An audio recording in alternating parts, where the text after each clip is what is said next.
প্রস্তাবিত বাজেট নিয়ে মিশ্র প্রতিক্রিয়া জানিয়েছেন চট্টগ্রামের বিভিন্ন শ্রেণী পেশার মানুষ। প্রত্যাশা এবং প্রাপ্তির হিসাব মেলাচ্ছেন অনেকে। নিত্যপণ্যের মূল্য বৃদ্ধি নিয়ে সাধারণ মানুষের উদ্বেগ। অন্যদিকে বন্দরের বে টার্মিনাল, মাতারবাড়ি গভীর সমুদ্র বন্দর, রেলপথে কর্ড লাইন, চট্টগ্রাম কক্সবাজার মহাসড়ক সহ সব মেগা প্রকল্প দ্রুত বাস্তবায়নের তাগিদ ব্যবসায়ীদের।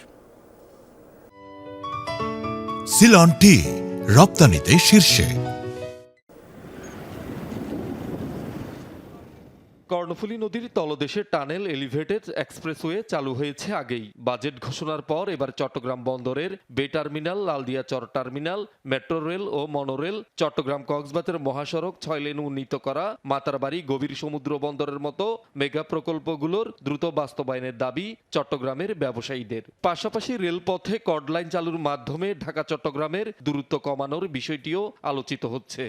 1.5 ঘন্টা সময় কমে যাবে, তাহলে 5 ঘন্টার জায়গায় 3.5 ঘন্টায় ঢাকা চট্টগ্রাম ট্রাভেল করা যাবে।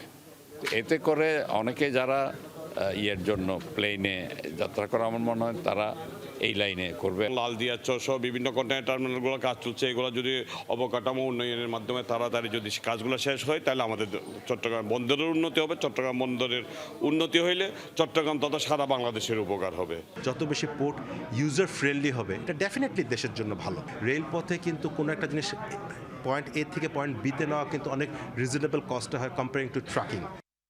গত কয়েক বছর ধরে চট্টগ্রামে আবাসিক এবং বাণিজ্যিক গ্যাস সংযোগ বন্ধ, ফলে সংকটে শিল্প কারখানা।